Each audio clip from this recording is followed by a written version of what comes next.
Have you ever felt left behind, even when you were doing everything right? Have you ever looked around and thought, God, did you forget about me? Because I have. And for years, what hurt the most wasn't the loneliness, it was the silence. While other women were walking down the aisle, I was walking into my room, closing the door, and crying in secret. And the worst part? People made it seem like it was my fault, like being single meant I was failing spiritually. You just need to pray more. Maybe you're being too picky. Who knows, maybe someday. Have you heard things like that? But what if I told you that the waiting wasn't a waste of time?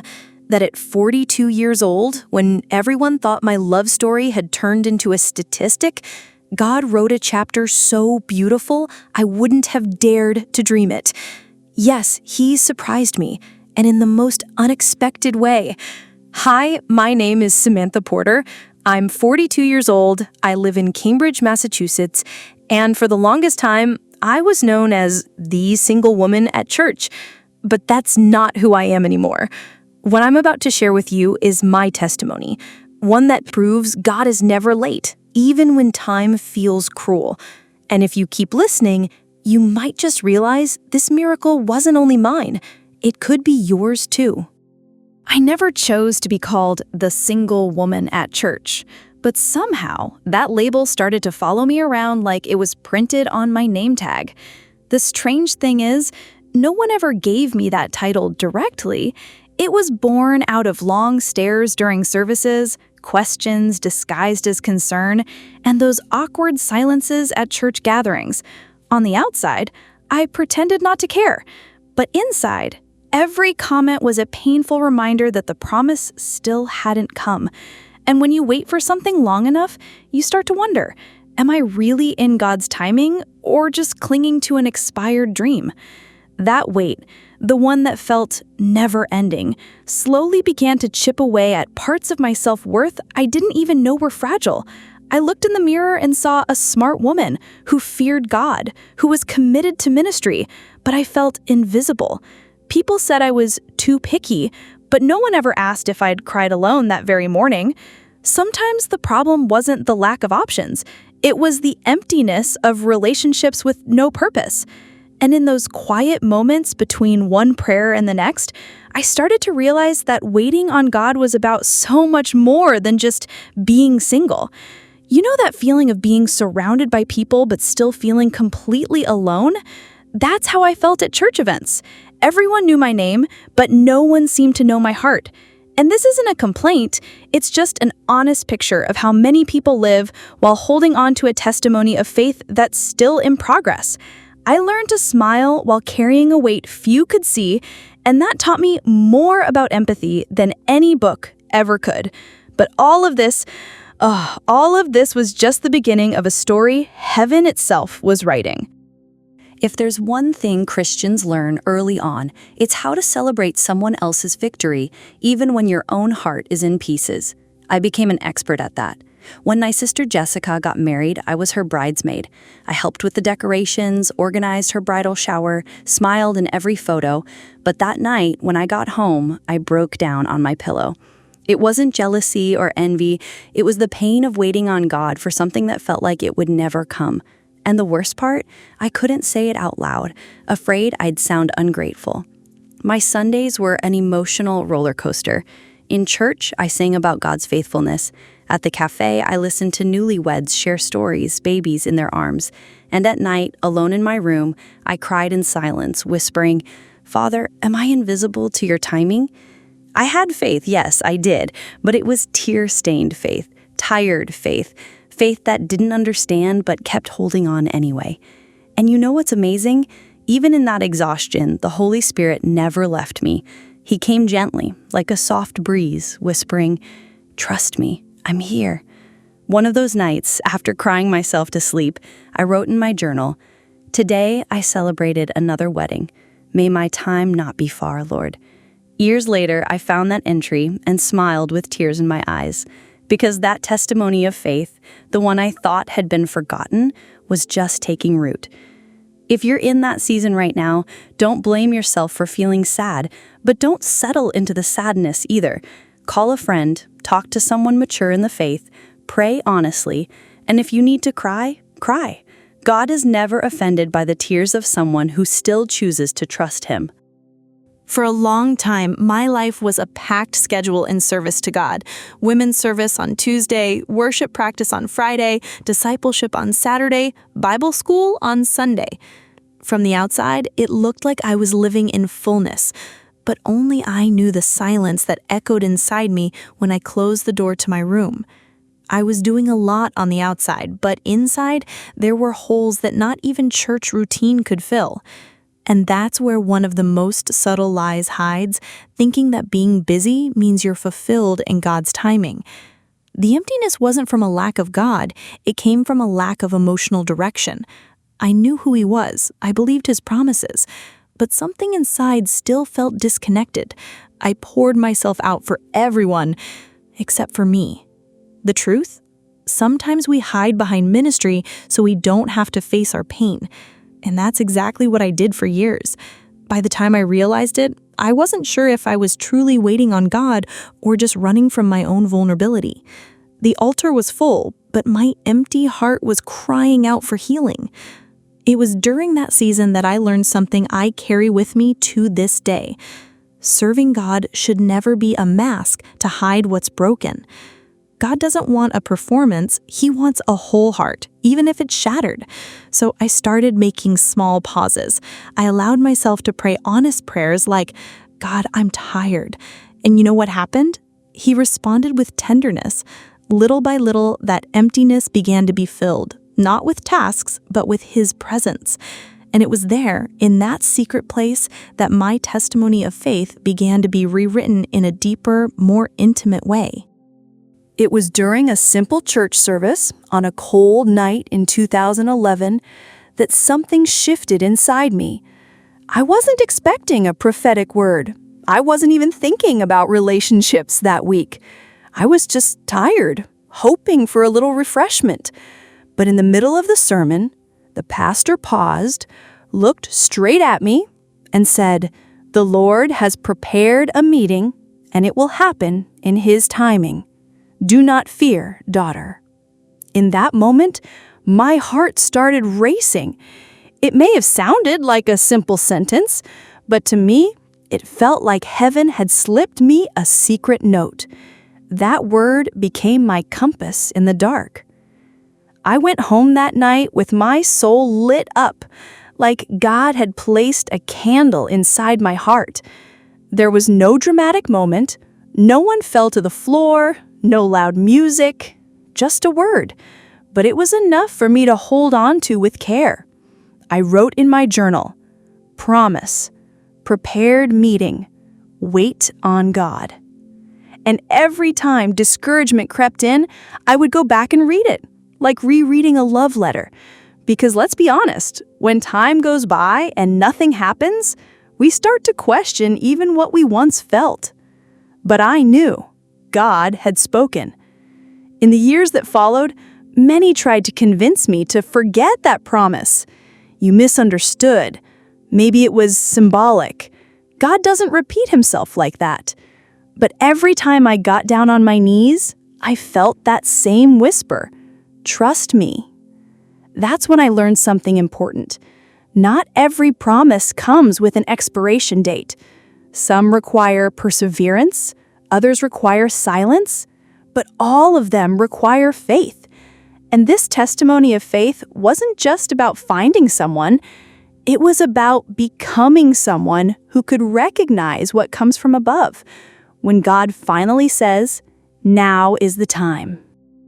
Not every well-intentioned piece of advice actually helps. Some, in fact, hurt more than they heal. I've heard it all. You need to dress up more. Men like women who aren't complicated. You're expecting too much. And of course, the classic, you need to let your guard down. As if I were some walking fortress, blocking love from coming in. These phrases, said with smiles and hugs, felt like arrows in disguise. And me, trying to be polite, would swallow them in silence. But deep down, each word echoed the same painful question.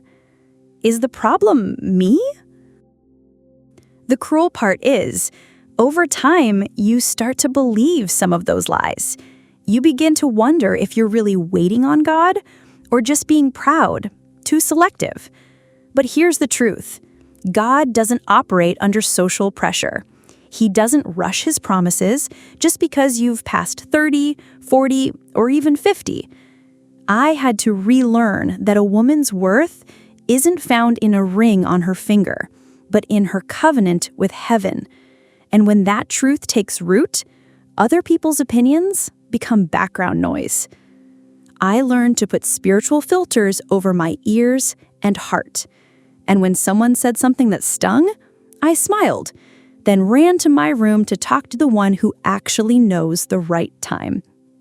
If you're hearing voices that make you feel pressured, stop and listen to the only voice that truly matters, God's.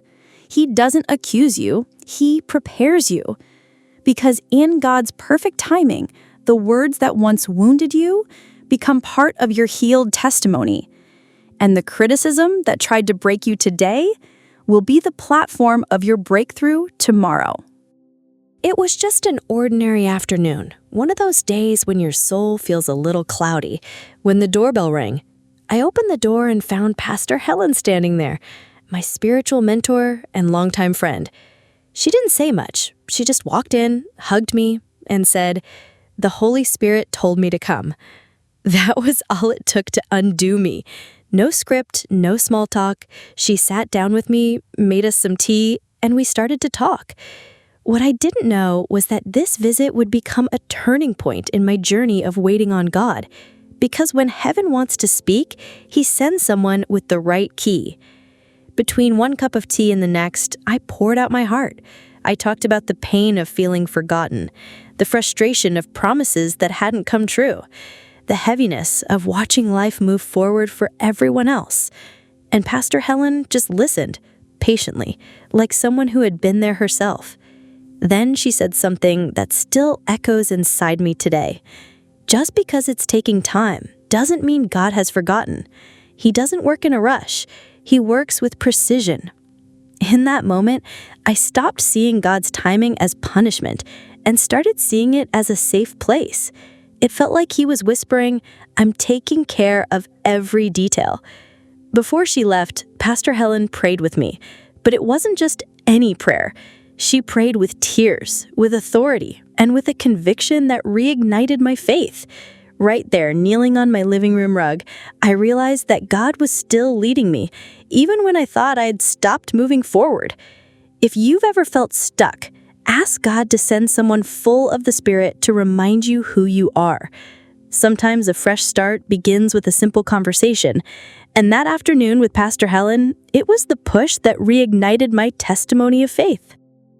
After that conversation with Pastor Helen, I decided to quiet the outside noise for a while. And it was in that silence that I began to hear something new from within. In random moments, washing dishes, walking down the street, lying in bed before sleep, one word would echo with a gentle firmness: trust. And it wasn't my mind trying to cheer me up. It was him, the Holy Spirit, calling me into a place of surrender, not to help me understand everything, but to teach me how to wait on God without giving up hope along the way. You know when something repeats so often you just can't ignore it anymore? That's how it was. Every time I tried to reason through the delay, that whisper would come: trust. When I caught myself comparing my life to my sister's, there it was again: trust. It felt like all of heaven was teaching me a new melody, one you only learn in the wilderness. And little by little, that whisper became louder than the doubts. Because deep down, God didn't need me to understand. He just needed me to keep trusting. That's when my faith began to take on a new color. It wasn't the restless kind of faith that demands answers every 5 minutes. It was a calm, steady faith, the kind that rests in knowing God is still working, even when nothing seems to be happening. I started writing down those moments in my devotional journal. I'd write the word trust, draw a little anchor next to it, and move on with my day. It was my way of reminding myself that God's timing isn't a broken clock. It's a perfect mechanism only He controls. And one day, that whisper would become an answer. Turning 40 felt like stepping through a portal. I can't fully explain it, but it was as if time itself was saying, either you start truly living now, or you'll just keep surviving while waiting for what hasn't come. That birthday, I didn't throw a party. Instead, through tears and honesty, I placed my most personal dreams in God's hands. For the first time, I didn't pray for a husband. I prayed for wholeness. I said, Lord, if it's just you and me until the end, teach me how to be happy that way. That was the moment my real journey of waiting on God began, without bitterness, without demands, and with peace. That year, I decided to travel alone. I went to Vermont for a silent retreat, something I never imagined I'd do. I spent 4 days not speaking to anyone, just writing, praying, walking in nature. And in that quiet, I realized that so often we want God to change what's outside, when really He's trying to shift what's inside. I came back different, lighter, more whole. I returned with a decision. I wouldn't keep living as if I needed something else to finally be happy. God's timing isn't just the space between two miracles. It is the miracle in motion. That mindset changed my everyday life. I started dancing again, something I loved but had set aside. I took pottery classes. I began teaching theology to teens at church. It felt like my soul had taken off the heavy coat of anxious waiting and slipped on the light dress of mature faith. And the most surprising part, the more I stopped chasing things, the more beautiful things started finding me. It was as if heaven was saying, now you get it. My testimony of faith didn't start with God saying yes. It started with the courage to live well even before the yes came. Margaret Fields was my neighbor in apartment 302, a sweet-voiced, elderly woman with white hair and knees worn from years of prayer. We used to bump into each other in the elevator, swap recipes, and slowly became soul friends. One day, while we were having coffee in my kitchen, she pulled a worn little notebook out of her purse. "This is my prayer journal," she said. I was curious. She opened it and showed me page after page filled with names, dates, requests, and answers. When I saw that some names were marked answered, I got emotional. That was the moment I discovered a new way to wait on God. She taught me something simple yet powerful. Writing down your prayers helps you recognize when God answers them. And there, sitting beside this woman so rich in faith, I wrote down with trembling hands something I had never dared to put into words. A husband after God's own heart. No name, no face, no idea where he would come from. But I wrote it anyway. Margaret prayed with me, held my hand firmly, and said, God honors the boldness of those who trust His timing. That night, I went to bed feeling like something invisible had just started to move.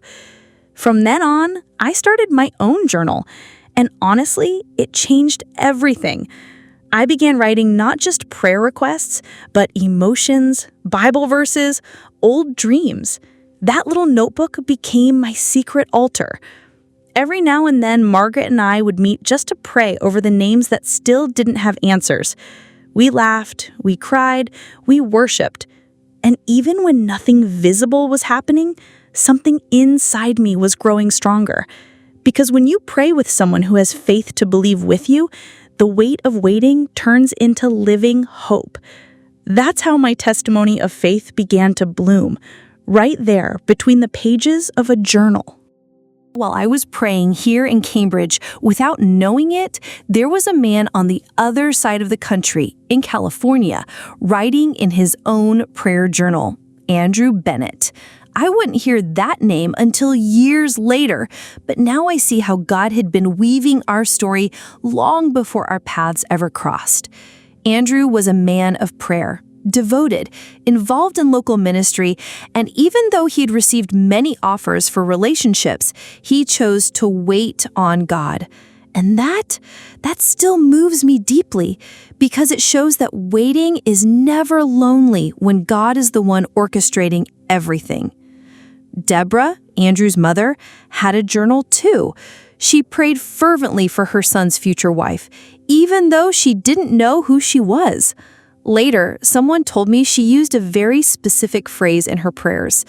Lord, prepare the daughter who will complete my son's calling. And every time I hear that, I cry. Because without knowing it, I was that daughter. What amazes me isn't just the moment we finally met, but how deeply God was working in two hearts miles apart at the same time, proving that His timing is never limited by geography, only by surrender. And if you're there thinking there's no one out there being prepared for you, let me remind you, God doesn't need GPS to connect His promises. He knows exactly where to place every piece of the puzzle.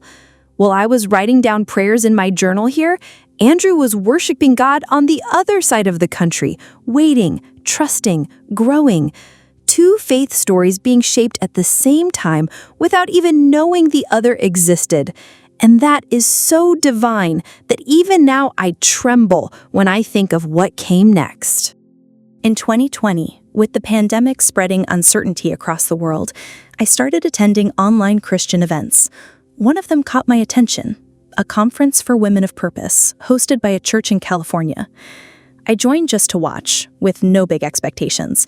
During one of the panels, I shared a short testimony about waiting on God, and they ended up posting it on the event's social media. I thought it was just another quiet, behind-the-scenes moment, but at that very instant, without me knowing, God was lighting up a screen on the other side, shining a light named Andrew. While I was asleep that night, Andrew, on the other side of the country, was watching the replay of the conference. He saw me there, speaking simply, no heavy makeup, hair pulled back, Bible on my lap. And in that moment, as he told me later, something stirred in his spirit. He didn't just see a woman. He saw an echo, a reflection of the very thing he'd been praying for over the years. But even after feeling that deep impression, he didn't act right away. He waited on God. What I didn't know was that in that exact moment, God was weaving together two faith stories that had been running parallel for years. Looking back now, I'm amazed by how unpredictable God's timing truly is. I could have chosen not to join the event, or not to share anything at all. He could have missed it entirely, or clicked away before my video came on. But everything aligned. And it reminds me that when God wants to surprise us, He doesn't need a stage or an audience. He just needs a connection with purpose. That online conference, which seems so ordinary, became the beginning of a story neither of us could have written on our own. 4 days after that conference, I received a direct message on my profile. It was polite, respectful, and most of all, filled with reverence. Hi, Samantha. I watched your testimony during the online conference, and I felt something different. I don't want to be intrusive, but I'd love to talk if you feel comfortable. I'll admit, my first reaction was to be cautious. I had received plenty of messages before, some clueless, others even offensive. But something about this one made me pause. It wasn't about fancy words, it was the spirit behind them. And that's where the next chapter of my faith story began.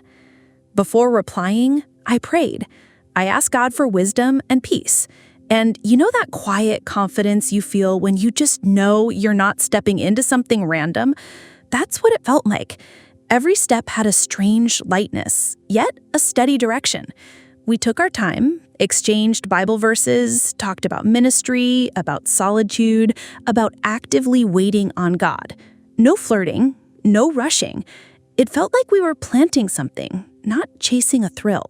And that intrigued me because I'd always believed that when something was truly from God, it would come without confusion. I remember that after our first week of conversations, I wrote in my journal, "Lord, if this is just a friendship, I'm already thankful. But if it's more, give me discernment." And it was in that sacred space of reverence that everything began to bloom. Andrew was kind, mature, with a willing heart, and more importantly, he understood that God's timing matters more than human urgency. If you're in a place right now where a door has opened, but you're afraid to take the next step, pray first. Because sometimes a simple message can be the beginning of an eternal purpose. What stood out to me the most during those first weeks of talking with Andrew was the depth of our spiritual conversations. Nothing was shallow. We talked about the Bible, about wounds God had healed, and about promises still being formed in the quiet of prayer. There was no rush to define the relationship. It felt like we were being led into sacred ground, where each word was a brick in something eternal, and that was freeing. For the first time, I was getting to know someone without masks, without performance, just in the light of what God was building. In one of our talks, I asked him what the greatest miracle he had ever experienced was. He replied, "The greatest one is still in progress, because what I'm living with you now, even though it's just a seed, already carries signs of an answer." That moved me, not because it was romantic, but because I realized we were speaking the same spiritual language. It was more than connection, it was purpose alignment. And it reminded me of something Pastor Helen always said. Don't look for someone who just admires you. Look for someone who prays for you. And Andrew prayed for me, and he prayed with me. Those conversations went on for months, and even though we lived in different states, we felt closer with each passing day. Not because we talked nonstop, but because there was prayer every single day. Waiting for a love like that wasn't in vain. It was as if God was weaving two different stories together with the same thread of promise. And if I could leave one piece of advice for anyone reading this testimony, it would be this. Don't settle for just any conversation because you're tired of waiting. God still writes entire chapters through words filled with purpose. Even with all the care Andrew and I took to keep Christ at the center of our connection, I knew I needed one more confirmation: God's peace through the spiritual authorities in my life. I had always been guided by Pastor Helen and Pastor Kevin, and I wasn't going to make such an important decision without first bringing this relationship to prayer with them. We set aside a specific time for intercession, and there, right in front of the church altar, I laid everything down: my hopes, my fears, and this growing sense that God was writing something new. During that prayer time, Pastor Helen held my hands and stayed silent for a few moments. When she opened her eyes, she spoke with both firmness and gentleness. This isn't just a relationship, it's a destiny alignment. God kept you hidden until the moment He was ready, and now He is. Pastor Kevin, a wise man who doesn't say much, simply added, "This didn't come from anxiety, it came from prayer, and what is born in prayer, God sustains." I cried in that moment. It felt like heaven had stamped that chapter of my life with the seal of approval. It's not that I was looking for human validation, but when people who walk with you spiritually confirm what God has already spoken in private, everything takes on a deeper meaning. From that point on, our relationship was surrounded by counsel, prayer, and even fasting. And that was a blessing. Because when something is truly from God, you don't walk alone. Heaven moves, and the church stands with you. What was being formed wasn't just the union of two people. It was the birth of a purpose that would impact lives, ministries, and future generations. After months of prayer, messages, and deep conversations, the time finally came for us to meet in person. Andrew decided to travel from San Diego to Cambridge. When I found out he had bought the ticket, my heart started racing. It wasn't just normal excitement, it was something spiritual. Like my spirit knew that this meeting carried eternal weight. I prepared everything with prayer, fasting, and a heart full of expectation. When I saw Andrew for the first time, standing at the door of the church where I grew up, it felt like time stood still. There were no lights, no music playing in the background, but there was peace. A peace so deep, it brought me to tears. We sat in the church garden, and the first thing he said was, "Would you like to pray with me before we talk about anything else?" That simple gesture sealed in my heart what had already been confirmed for months. He was an answered prayer. During our conversation, we talked about everything. He told me about his mother, Deborah, who had been praying for my life even without knowing me. And I shared about the names I had written with Margaret in our prayer journal. When he mentioned that his favorite verse was Isaiah 60:22, "At the right time, I, the Lord, will make it happen," my heart leapt. It was the exact same verse God had given me in 2011 during that prophetic service. There, on that simple wooden bench, I realized this wasn't just the meeting of two people. It was the reunion of two prayers, two seasons of waiting, two stories God had been writing separately, but with the same purpose. As we walked back to my house, he gently held my hand and said, "I waited for you, even without knowing your name." And I smiled, tears in my eyes, silently answering, "And I waited for you, even without knowing what your face would look like." Just a few weeks after that visit, Andrew came back to Cambridge. This time, there was something different in his eyes, a quiet but steady conviction. He asked to speak with Pastor Kevin and Pastor Helen, and together we prayed, seeking God's direction. What I didn't know was that Andrew had already planned everything. And it was on a quiet Sunday afternoon, with the church completely empty, that he invited me for a special moment. We walked into the sanctuary in silence. Sunlight streamed through the window, shining directly on the altar. It was there, at that very altar where I had cried so many times in silence, that he knelt down.